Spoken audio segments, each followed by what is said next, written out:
going to try to start right on time so everyone can into the summer evening. This is the North End Waterfront Residents Association meeting. That's where we are. And I'm going to go through the agenda that we're going to commence tonight. But I want to say first the disclaimers. We are being videotaped by Matt Conti at northendwaterfront.com. So you'll be able to see this in its splendor. We missed your videotape last month, and we could have used it because it was pretty fun. It was like it's like missing the big fireworks on over the harbor, But that was the breaks. I also want to find out if there are any city officials, aside from our DPW friends who are going to be speaking with us, but if there are and Boston Bikes folks, but if there are any other folks representing the city, or any of the city councilors or representatives or anyone, or did everyone decide to play hooky? Okay. That's all right. It's summer.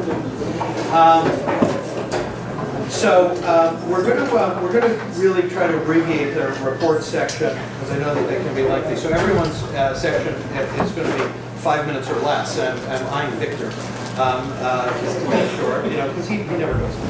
I also want to point out some interesting dates coming up. We are having our next meeting on August 13th.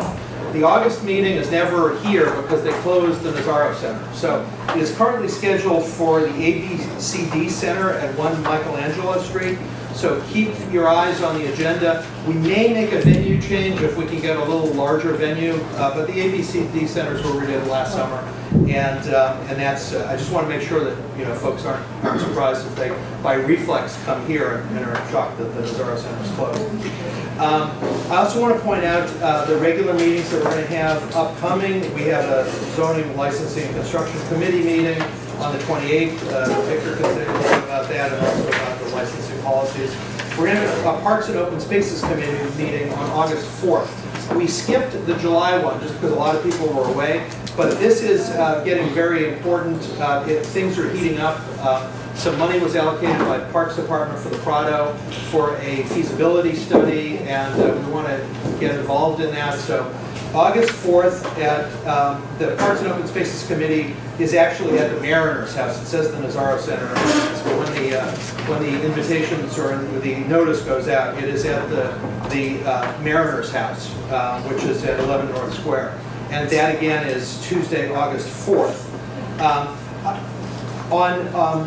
On September 5th, I just want to make a note. I got something from the Boston Harbor Association.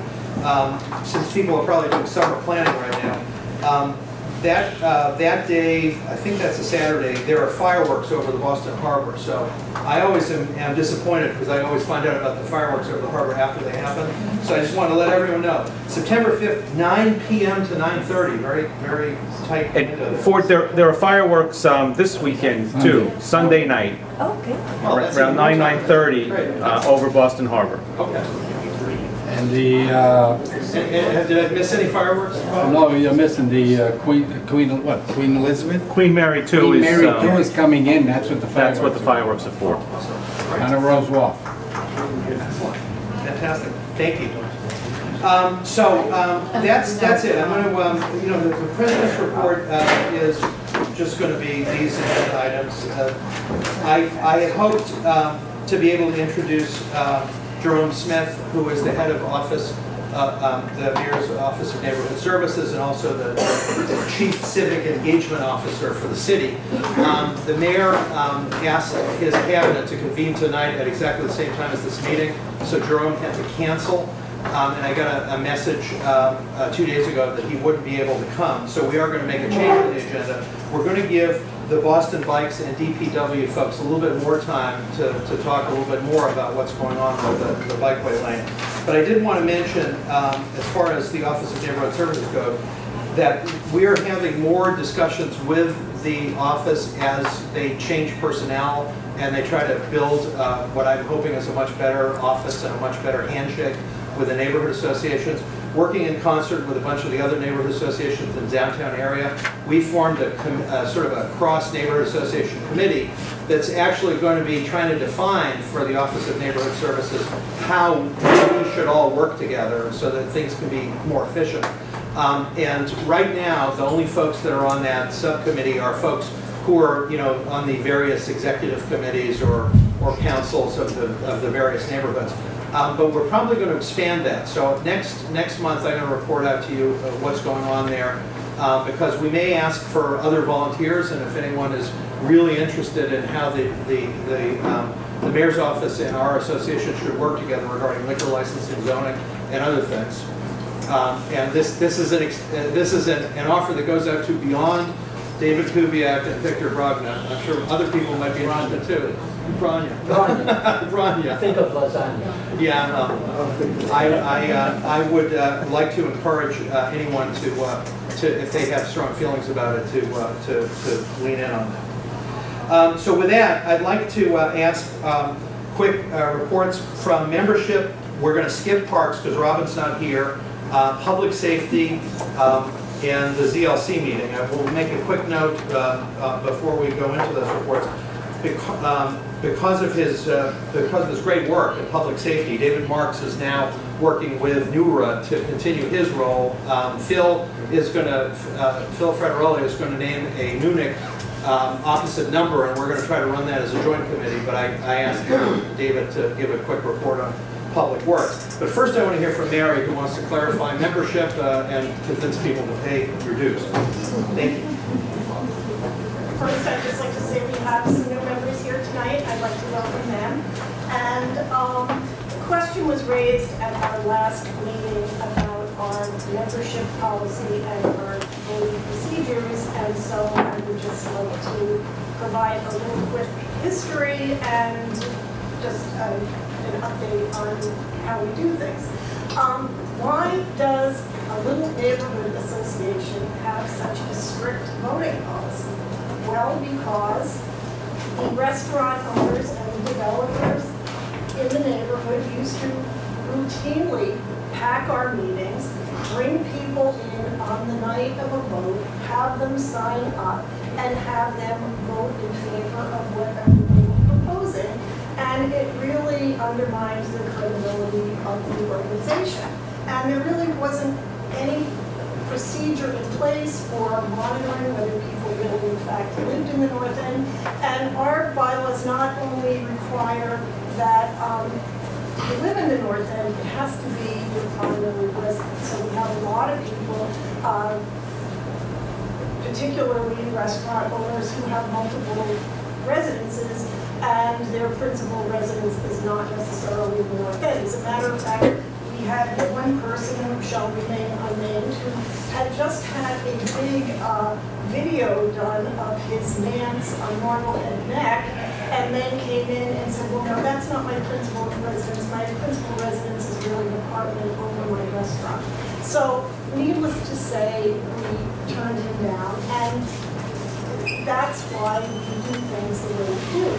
We even, in another rather extreme example, there was a local political fundraising event where a person went around and actually signed people up for this organization who were at the fundraiser, then sent in, I think it was 70 membership forms with a corporate check, which, and coincidentally, the corporate checks was, the address of the corporation was the same address as his law office. Again, I won't mention any names, but when that happened, we decided we really had to do something because this is a residents association. We want to be a voice for residents, and we don't want to be overwhelmed by people who are playing games and fooling around.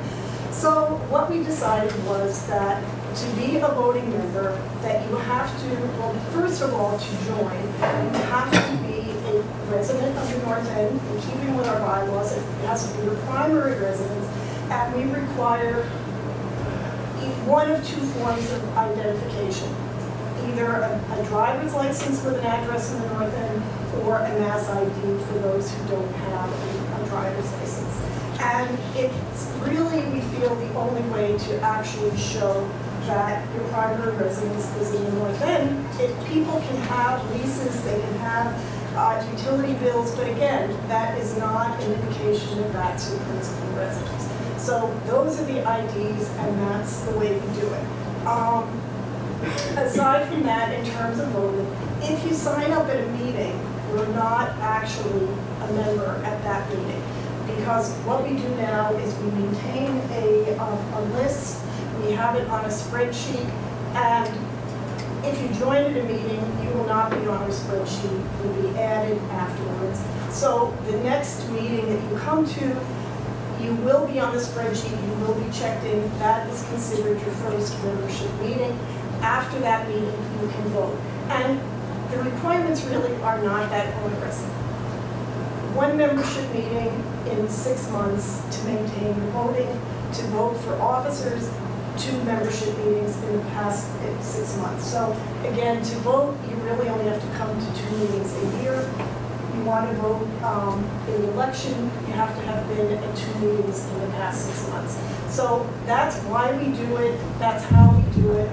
And so that's why it's important that if you come to a meeting, you check in with me so that I can keep track that you've been to a meeting and you're eligible to vote. And if anybody has any questions, I'd be happy to answer them. So hopefully that is pretty clear. And all of these policies are documented on the website and in the documents on the membership page. And you know, we're constantly thinking about, is this the right thing to do? But Mary makes some very compelling points historically that there have been abuses in the past where we've needed to essentially card people for membership and go and make sure that folks are actually coming to meetings rather than just showing up for a single vote. There's good and bad, but that's the policy, and we just want to be very clear about it. And it's not intended to do anything but A, make sure that we are a residents association, and B, we're an engaged residents association. So I'd like to ask David Marks to give his first public safety brief at our meeting. Thank you. Thanks everyone. Good to see everyone. Thanks for coming tonight. Board, of course, I already took everyone through the new structure of the now joint committee, which is great. Pleasure to still work with the neighborhood council that I served on for 6 years. Very excited about that. Thanks again, Phil. Unfortunately, I was unable to attend last Thursday night's public safety meeting. I had to go down to Florida and spend some time with my great aunt and uncle. But I do have a report, thankfully, courtesy of NorthEndWaterfront.com. Last Wednesday night, July 1st, a male driver swerved and crashed into a parked Mercedes-Benz car and a street light pole on Commercial Street. Upon arrival of the police, a syringe was sticking out of the suspect's arm, implying that he was attempting to shoot up heroin while driving the vehicle. He was taken to Massachusetts General Hospital with non-life-threatening injuries, and he will be summoned to court. Luckily, no innocent bystanders were injured. During the 30-day period leading up to last Thursday, July 2nd's public safety meeting, there were 5 arrests and 3 car break-ins. There were 2 assault and batteries with a deadly weapon, 1 incident of a breaking and entering, which was non-residential, 1 assault and battery incident on a police officer, and there was 1 incident involving open and gross lewdness. In regards to the assault and battery, which was a road rage incident, words were exchanged in traffic and a fight ensued, leading to a father and son from Everett, Massachusetts, being arrested and charged with assault and battery with a deadly weapon, in this case being a knife. They stabbed a male victim at the corner of Hanover and Prince Streets and fled in their car, leading to both of them being arrested on Commercial Street. That took place on June 13th at approximately 1:45 p.m. in the afternoon. Police officers responded to a breaking and entering incident that was in progress at the time at the future Elliott School, which is the former North Bennett Street School, which is now currently under construction. Responding officers heard someone inside at the time and climbed the scaffolding to gain entrance to the building and found construction power tools piled up. At this time, the male suspect then fled on foot and a foot chase ensued. The suspect was caught hiding behind a Charter Street residence, placed under arrest. That incident took place on June 9th at approximately 1:45 in the morning. Almost 9 A male suspect was arrested and charged with assault and battery on a police officer after the male became belligerent with police officers and attempted to pull the officer's firearm from his holster. Last but not least, on June 22nd, police responded to the Commercial Street tennis courts next to the Charlestown Bridge, where a male suspect was basically just kind of having fun with himself, and he was arrested and charged with open and gross rudeness. I don't really know how else to categorize that behavior. Thank you very much, and just so you know, unless there's a change in plans for a holiday or a building closure, the public safety meeting here in the North End is held the first Thursday of the month in this room, not at 6:30 p.m. It is now, at least for the time being, at 6 p.m. So we'll see you next time. Okay. Great, thank you. We'll get that onto the agenda, the public safety meetings for the additional meetings. I'll also point out on our website, if you go to the homepage down at the bottom and you can click the police report section, and you can see a map with all these, they have little icons for the different incidents, but we've yet to develop the lewdness icon. I think I'll skip that. Isolated. But it's very interesting. It's a 1 month look back, so it's always current and it's updated daily. So you can check that out. You know, the TV show Cops has nothing on your report. Thank you. Lastly, but certainly not least, Victor Gronia with his zoning, licensing, and construction report. Which will be kept under 5 minutes in accordance with your limitation. The reason for which is obscure, since there is one item that has been deleted from the agenda. However, It's practice, Victor. I don't have much to say. Past, present, and future, the past CLC meeting on June 23rd, the one item on the agenda was 31 Snow Hill Street, which is on tonight's agenda for a vote. On July 7th, the Zoning Board of Appeal heard there were 3 items on the agenda, on their agenda from the North End. One was 59 to 61 Endicott Street, formerly Pat's Pushcart Restaurant, which the NEWRA Executive Committee had written a no objection letter. The second item was Nico's Restaurant at 417 Hanover Street, and similarly the Executive Committee had voted to send a no objection letter. The third item was 3 to 5 Quincy Court, which was deferred at the request of the developer appellant until September 1 at 11:30 a.m. Next is ZLC meetings to come. July 28th is the next one. The one item on the agenda will be 27 to 29 Fleet Street, where the commercial premises will be changed to residential. The appeal is to go from 4 apartments to 5 apartments. And finally, letters that have been written by NEWRA, signed by the President. Since July 10, 2014, there were 16 letters written, 7 support or not oppose under the new procedure where we no longer vote to support. 3 were in opposition. 4 were no objection letters voted by the Executive Committee. 1 letter was a split, 1 opposed and 1 not opposed. And the final 16th did not involve opposed. And that is the CLC Committee report. That was awesome. Can I ask you to mention one thing to folks? Could you tell everyone who might be a variance applicant where to find the materials that document the process? Because just as membership processes are fully documented on the site, so is our ZLC processes, and I think your documentation is excellent. So if we can point people to that. Well, it's the NEWRA website. Click on ZLC, and it will tell you what you need to do. And it's all in there. So great. Thank you, sir.